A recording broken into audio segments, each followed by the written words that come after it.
Baada ya kutambulisha jinsi ya kujitambulisha ukweni mwanaume, watu wameniuliza kwamba je, kama dada yako ikitokea amekutembelea halafu akakukuta kwa mazingira ya ukweni, yeye ataitwaje dada yako? Hili swali watu wengi wamekuwa wakiniuliza na mimi nimeona sio vyema nikaliacha.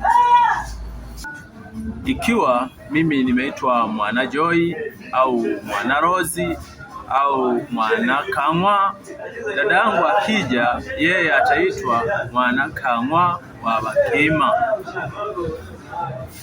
Hapo ukisikia anaitwa yuko Mwana Kang'wa wa Bakima, ujue anayezungumziwa ni dada mtu wa Mkwilima.